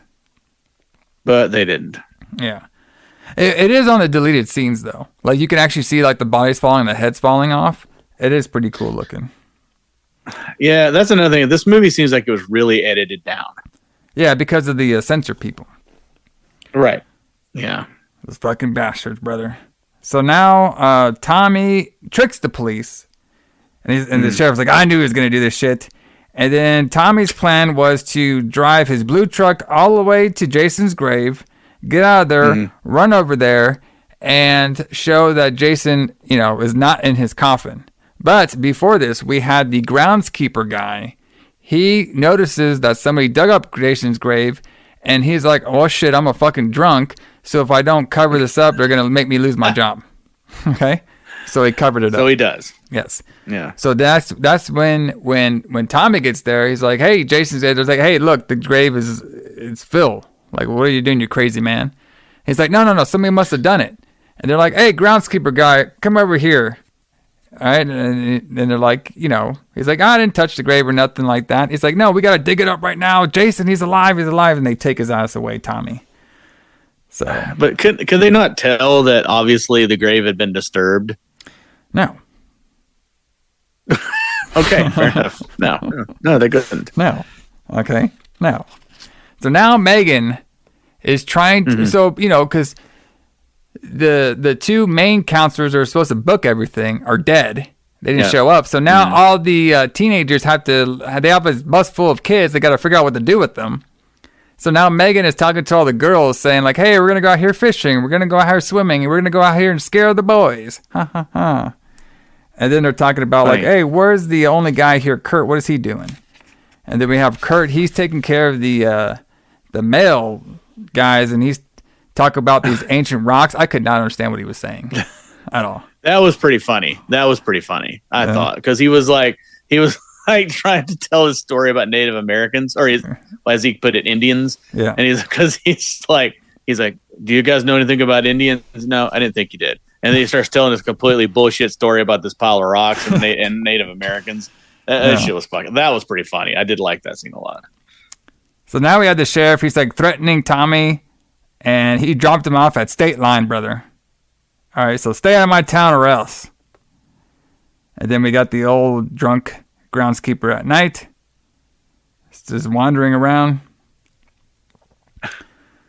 So there is actually a cool thing they were going to do with that guy. Like, he was actually here for a purpose, and I'll explain that at the end of the film. Which I actually thought might have been a cool idea, but it never happened to be. It was like the alternative ending that was supposed to kind of happen. So now we have a guy named Steve, all right? And this girl, she's drinking, she wants some sex outside in the woods, okay? So just a random character named Steve and this girl, and they're drinking wine. And basically, Steve was like, I don't know if I should do it. It's kind of cold out here. And the girl's the one that wants the sex. You know what I mean? So this is also too, we had the old groundskeeper guy. He's wandering around, and like I think something scares him. And eventually we see that Jason comes up to him. No, he throws like his glass. Like he finishes his bottle, and the glass hits Jason. Jason grabs it, and he stabs his ass. The old groundskeeper guy. And it kills him. All right. And then Steve, hears it. He goes up. He sees this crazy guy, Jason. He's like, I don't know. We got to get the fuck out of here. They run back to his motorcycle, but Jason's super quick, and he stabs both of them at the same time. So we're just doing kills, basically, right now. Yeah, none of these people have anything to do with the story at all. Yeah, so remember the groundskeeper guy. I'm going to come back to him at the end of the review. So now we're back at Forest Green, brother. All the kids are sleeping, and of course Jason is slowly creeping up. So we have Sissy and Paula. They are playing like a board game, and Sissy is basically, she made like this board game about Jason and Camp Jason and all this stuff, and Camp Blood and all this stuff. It's like, like I was saying before, these kids just think Jason is some sort of like myth. Like a legend. Like a legend, yeah. So they hear a girl screaming. It's a girl called Nancy. All right. Do you think this was a hint for Nightmare on Elm Street? No, I don't think so. But it is a good callback though when you connect them later. Yes. So So Nancy had a bad dream. Okay. Paula and Sissy are talking to her about bad dreams, and this is they're just talking to calming her down. So they were saying, they basically this is the pray scene where she's like, oh yeah, you know what I do when stuff is bad? I just pray and shit.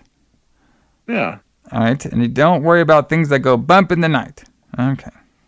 All right, so now they're also, so Paula and Sissy are wondering what happened to our boy Court. So apparently Court is in a trailer having some sex to Animal or teenage Frankenstein.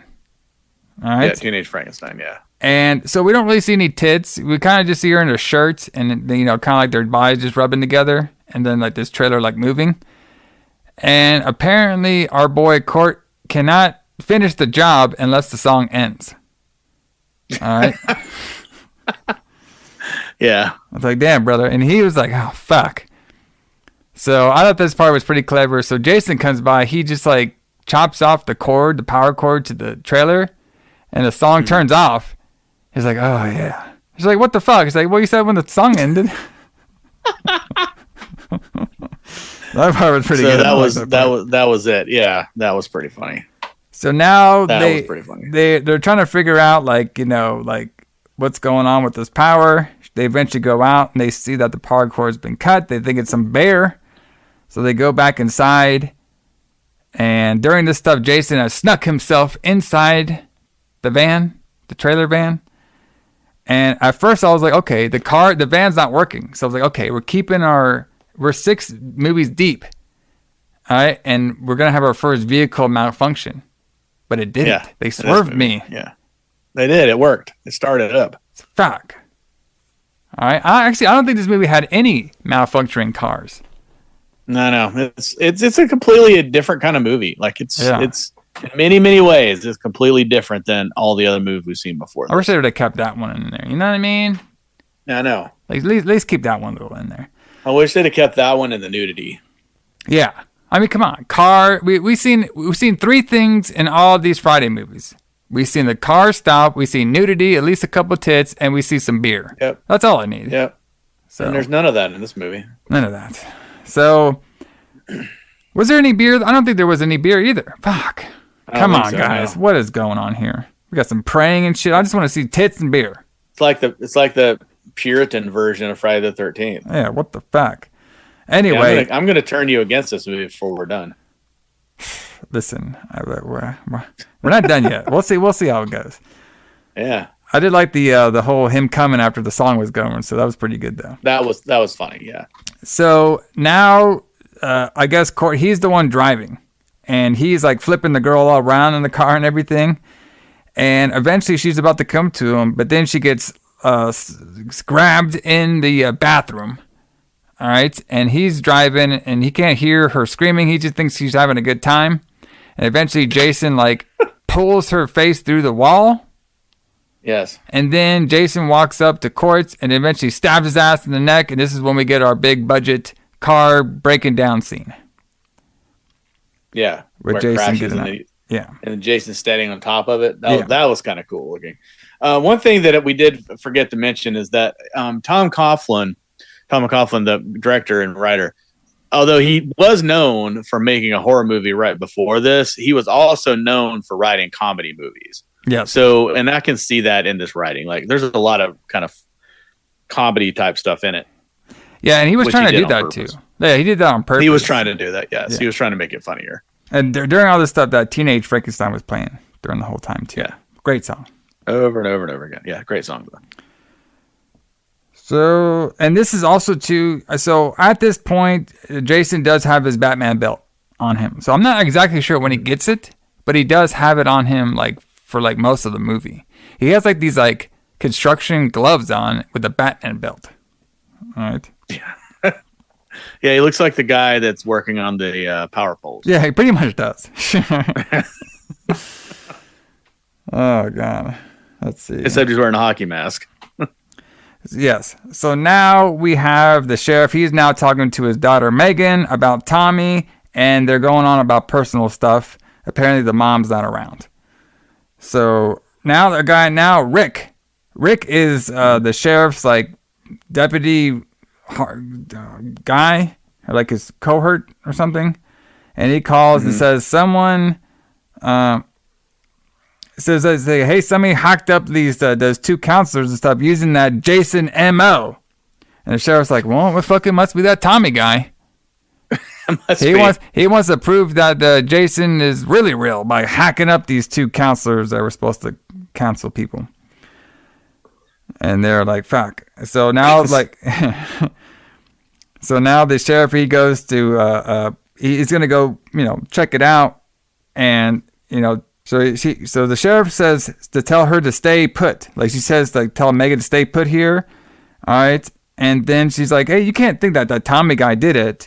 And the sheriff was just like, yes, I can't definitely tell, but I'm pretty sure it does.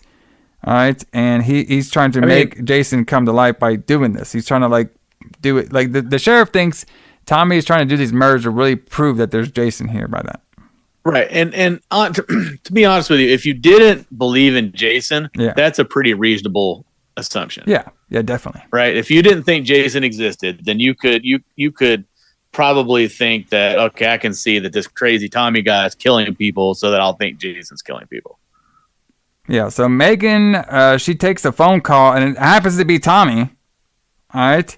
And then she's like, hey, Tommy, stay wherever you're at. My dad's looking for you. She thinks you killed a couple people, so stay there. I'll pick you up in 30 minutes. And she's like, yes. How does Tommy know her phone number? No, he called the police station, and she just the one that picked up. Oh, I forgot. She's at the police station. That's where she's supposed to stay, which, of course, she doesn't do. But, yeah. Yes. So now Jason has arrived at Camp Forest Green, brother. He's officially there. All right. So now Rick, he shows up, and the sheriff's... So Rick shows up. He shows the sheriff the dead arm, all right, and then she's like, and he still thinks like it's Tommy doing this. So not only did Tommy kill the counselors, but he thought he killed these executives too. And he says, "Happy Friday the 13th." So we have that sissy girl. She hears a bunch of noises. Pamela thinks it's Court coming back from fucking. All right, so Sissy, she like pours a drink on the supposed Court person. All right, she's looking outside, and she poured like a kind of a glass through the window to kind of trick him. And then Jason basically just grabs her ass, pulls her out of the fucking place. She screams a little bit. Paul's like, "Hey, you two keep it down," and then Jason snaps her fucking neck. Yep, rips her head off. And then Paula doesn't think it; she just thinks they're just joking. Joking. She also she says, keep it down. I don't want those kids to be waking up. So we have Megan. She picks up Tommy. She's like, Megan's going to take... So, Tommy's like, hey, I don't want to get you all in trouble and stuff here. Like, I'm just trying to get this Jason character, like, fix my screw up. And she's like, no, you got to get in here. Don't worry about it. I'll drive it. Megan has a really fast car. So they're driving and stuff, and they keep hitting a couple roadblocks.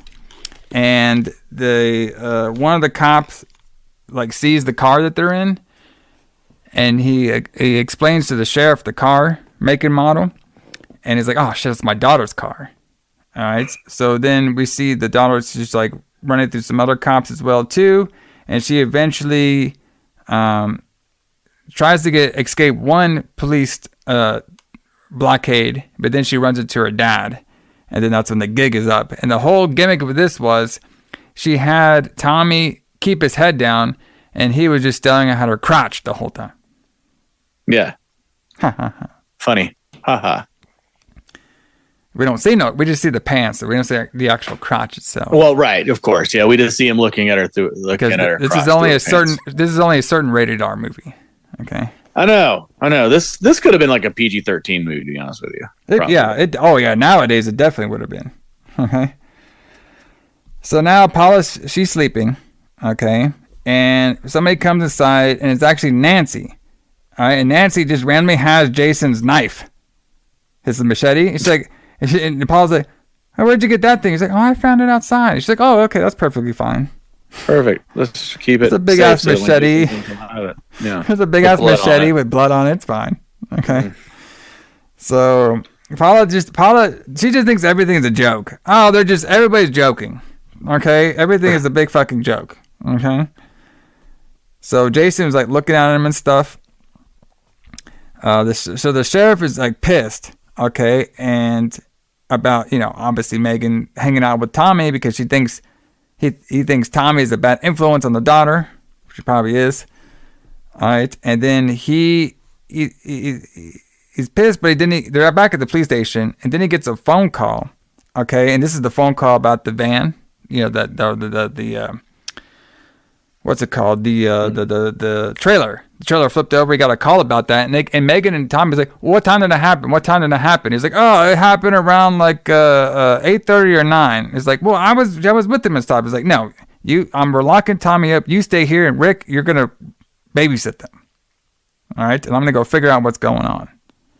And don't listen to that crazy murderous maniac." So now we have Paula. She puts Nancy to bed. And I actually thought this part was pretty cool. Obviously, she's like, tells her about the whole praying and stuff. And then we can actually see Jason through the window. And he kind of like follows her through the window inside, though.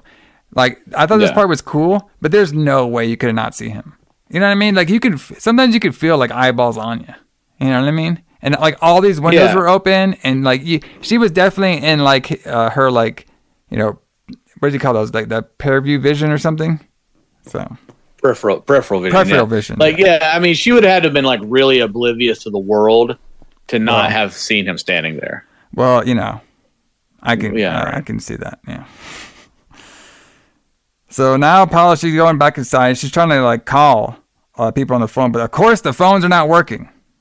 No, of course. So at least we got that trope going on. So, and then the door opens up, and she's kind of freaked out now, and then she closes it. And it didn't work, so she tries to close it again. Then Jason just pops right in, comes right in there, slashes her, blood on the window, and then he pulls her through the window and pulls her back. So there goes Paula. Yep. She's dead now. What a joke, Paula. Yes. Yeah. Not a joke anymore. So Rick is now watching over Tommy and Megan. Megan's kept writing Tommy some notes. Tommy doesn't want to have anything to do with it. So now they're fighting over the drawing. I guess it was like a trick. And then they start kissing, brother. Rick sees this, like, oh, break this shit up.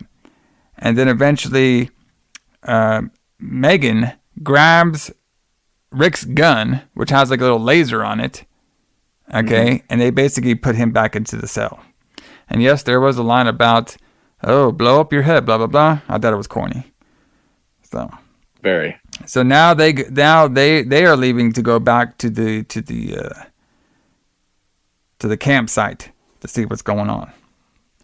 So, because Tommy's like, hey, if Jason he's alive, he's gonna go back to where he did all of his murders, which is all happened to be at this Forest Green camp.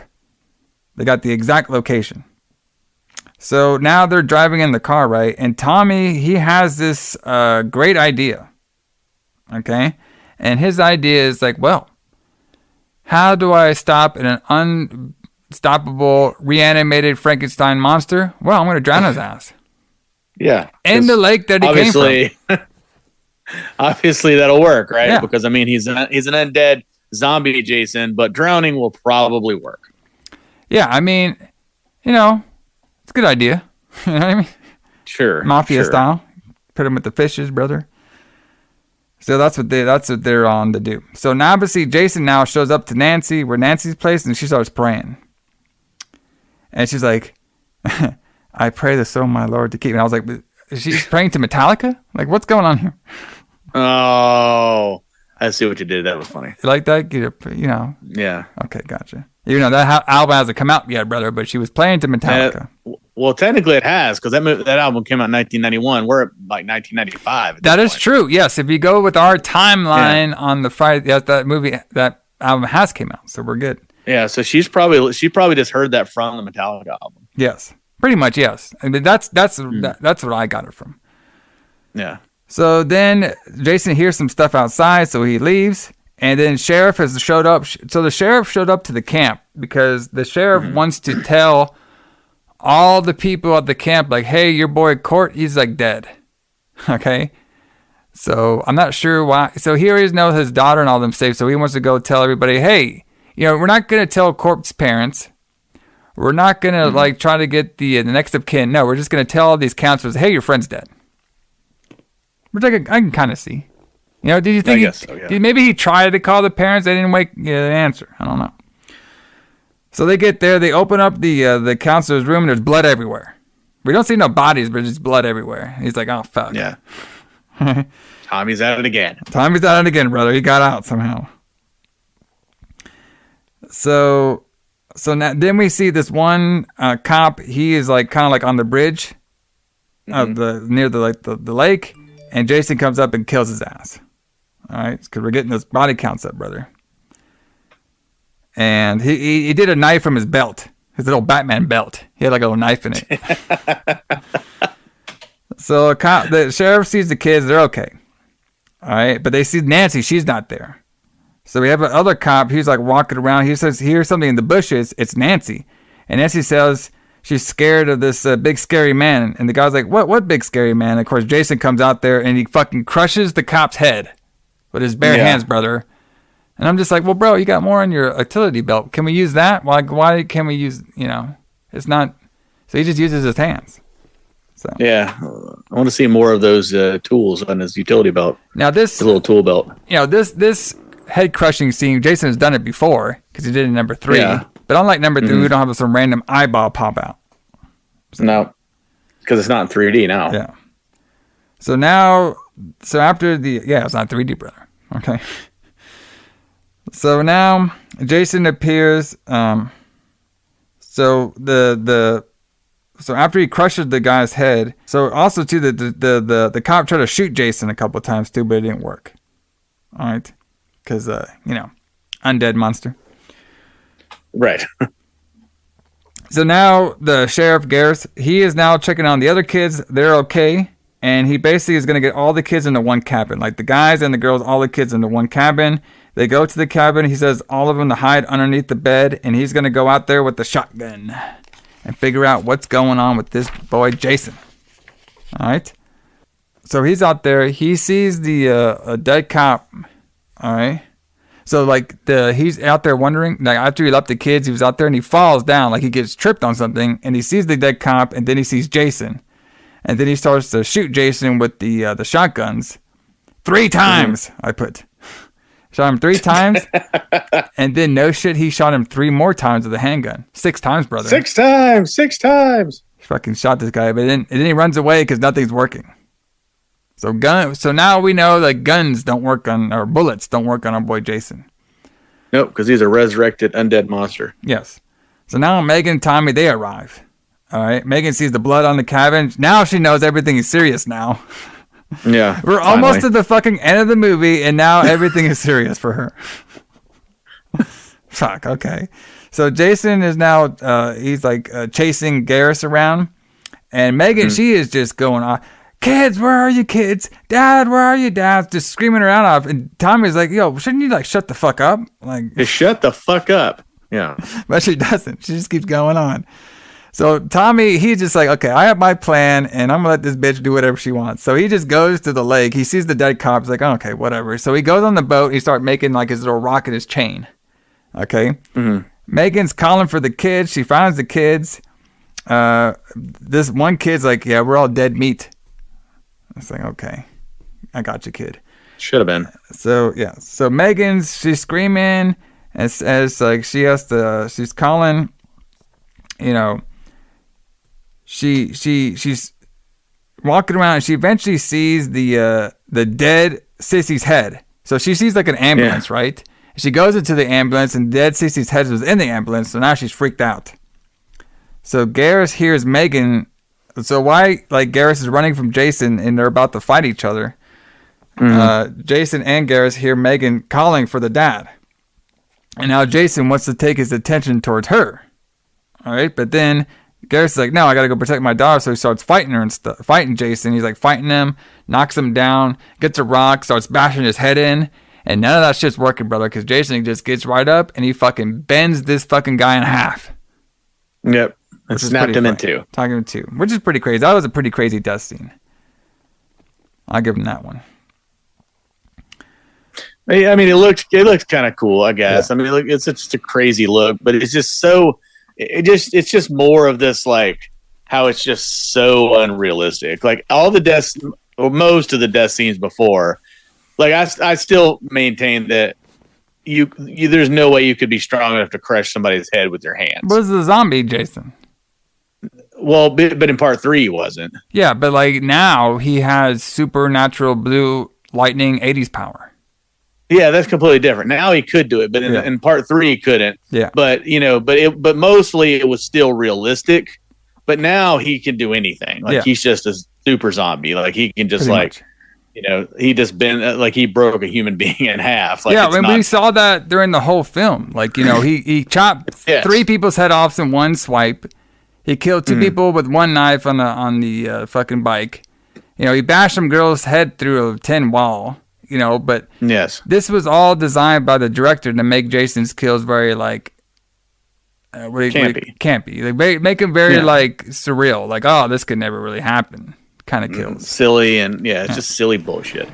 And it's all designed to make you more comfortable with it, and it makes it not scary because it's so ridiculous that it can never happen. So it doesn't scare you. It just makes you laugh, and it's not supposed to. You're supposed to be scared. Yep. And that's just, I mean, the thing that annoys me about this movie and movies like this is you're supposed to be scared, but it's so campy and ridiculous that you can't be. So speaking of being campy and not scared. Yes. Jason now hears Megan. So Megan goes to Tommy. Tommy says he's not ready yet. Putting on this rocket stuff, and then Tommy tells her to go back into the cabin. Okay. Yes. But then before she gets into the cabin, he sees Jason come up to her, and now he's screaming for her to come back.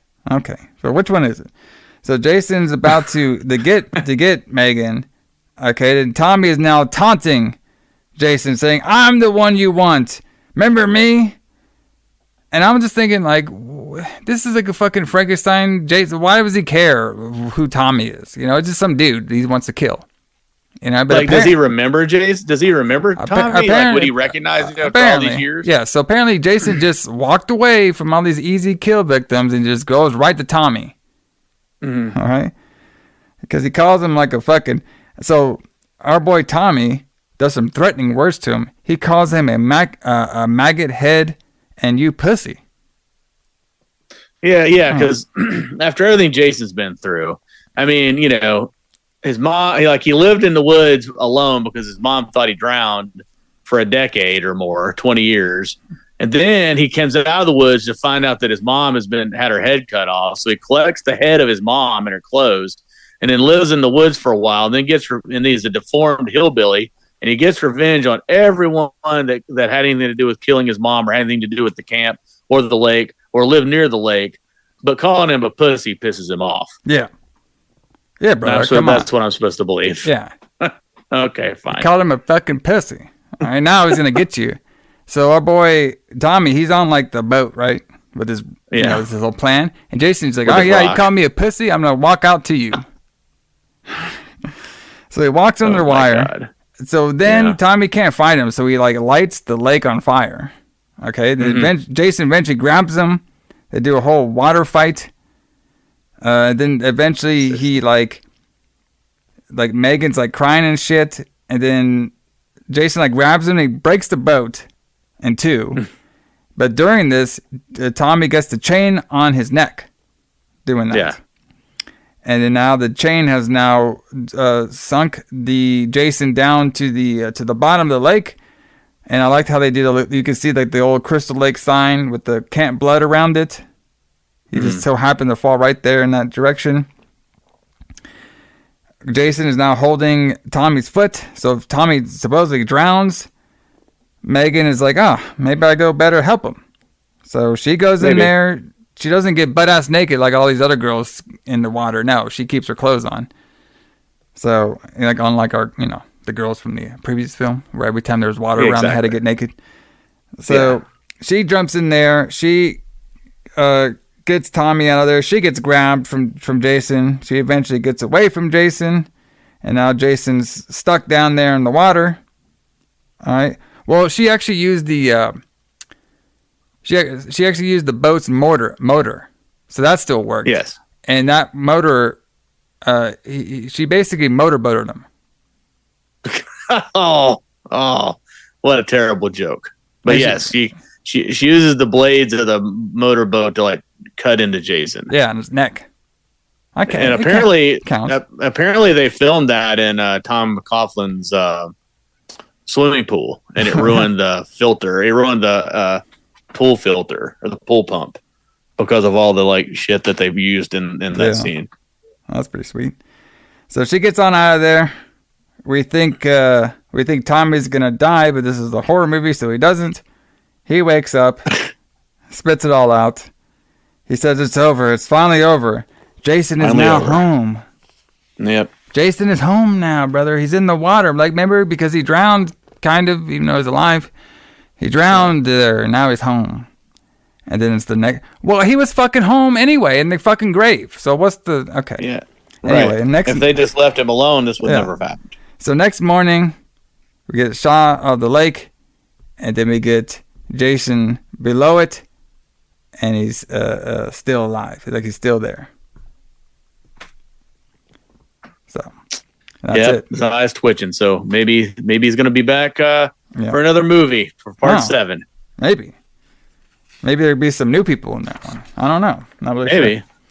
But anyway, like I was gonna say, hold on. Before we get into the closing thoughts, I do want to talk about the alternative ending.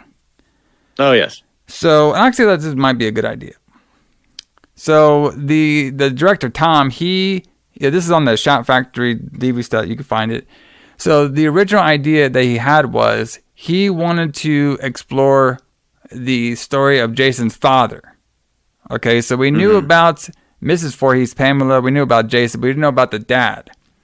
So he one of the ending credits was Jason still goes down to the lake. He still did the whole lake thing. He's still buried in the lake.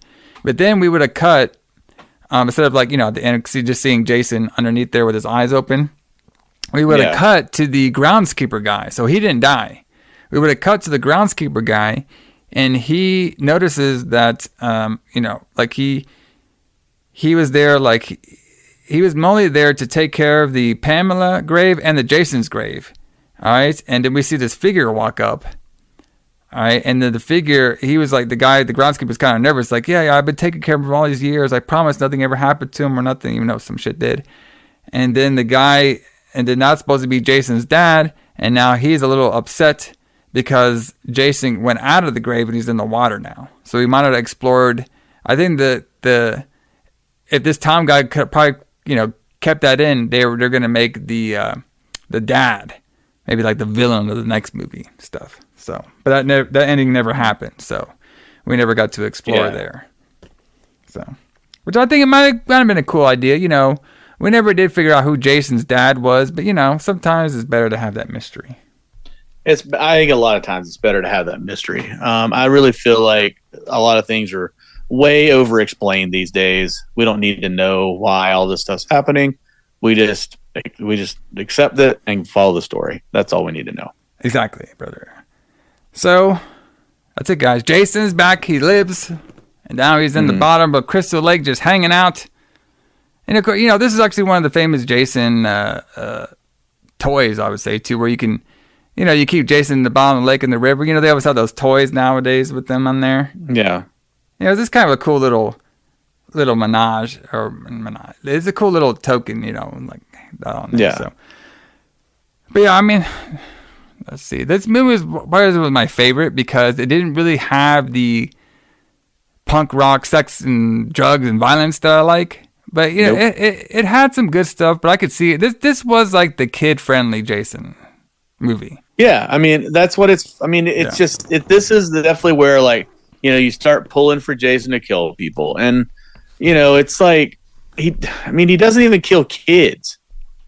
I mean I know what you're gonna say. He hasn't killed kids in any of the other movies either, but it's just hard to imagine Jason as this unstoppable killing machine, but he doesn't kill kids. You know what I mean? I don't know. It's just stupid. So, this movie had some good points and some good scenes to it. But, I don't know. For me, I think for our taste, I think we like the more, grittier Jason. You know what I mean? Yeah, yeah. More grittier movies. Grittier, scarier Jason. Yeah. Like the kids, going out there, sex, drugs, and rock and roll, brother. So. But, here it is. It's there. I like the old... trying to make Jason like Frankenstein. I thought at least, if we're going to bring him back, at least that kind of makes a little sense of how he kind of came back a little bit. So, but yeah, I mean, that is also to it. That's also the end of the Tommy Jarvis era as well too, because brother, Tommy's gone. He's gone, brother. You know why? Because we're going to be coming back here next week on the Retro Blood, talking all about Friday the 13th, Part 7, The New Blood. The New Blood, new people. The New Blood, brother. Yeah, they're all new and blood. All of them. All and right. they're bloody. Will this one be this better? This movie will we'll be see. better. I think it will be better. It has to be. Right? Why? It does, doesn't it? I don't know, brother. We're getting to the we're getting to some of the final we got 2 more of these Jason films from the 80s. Oh God. Yeah. All right. And then so I can say this on here. So, we got a couple, this is October, brother, so we have a lot of shit going on. So we do. We're going to be coming back for 2 Lights Out for everybody too. Woo! Doing the Doing battle, the same month. Doing the same month, brother, because I can announce that we're going to be coming on doing the Battle of the Halloween Havocs, brother. 1999 versus 1994. Woo! It's going to be a hot one. Now it's going to be coming out, I believe. What have I got that one coming out? I got it coming out on the 21st. And the reason I have it coming on the 21st, okay? Yes. Is because the 1999 Halloween Havoc is going to be 24 years since to the date of that Halloween Havoc. Now yours I believe happened on the 23rd of 1994. So they're kind of like around the same time. All right, but I thought we'd drop it on a Saturday. 24 years to the date that we have the mega match of Sting and Hulk Hogan and all that bullcrap that we're about to talk about, and Medusa's tits. Amazing. So, and also too, on Halloween, Lights Out will return when your boys over here are going to be talking all about Freddy versus Jason. Yep. It only makes sense, right? It only makes sense because, our original, our beginning Retro Blood reviews were all about Nightmare on Elm Street. And now we did all the 80s ones. And then, of course, on these, we done all the 80s Friday the 13th. So might as well talk about the movie that links them both together, brother. That's true. And it's also kind of cool to see if you go back to the difference in the quality of the show from when it first started. Oh, yeah. Yeah. So if you go back and listen to those Nightmare episodes, just got to give us a little bit of leeway. We were starting ugly, but at least we were starting. Hey, at least we're starting, brother. Keeping that train rolling. And of course, we still got the 29th, October 29th. That's going to be our special Retro Blood Halloween episode, and that's still going to be a mystery. And I'm going to release that on when we do Jason Takes Manhattan. So y'all figured out what we're going to be doing. And I can't wait to be doing that one as well, too. I'll probably be a little drunk on that show, not going to lie. Most likely. Because this is one of my favorite. I'll do a little hint. It's my favorite Halloween party movie of the 1980s. I love this movie. And there's a certain scene with some lipstick and some tits. There's your little hint there, brother. So, but I say let's get on out of here. And of course, we're going to be playing some Alice Cooper. He's back, brother.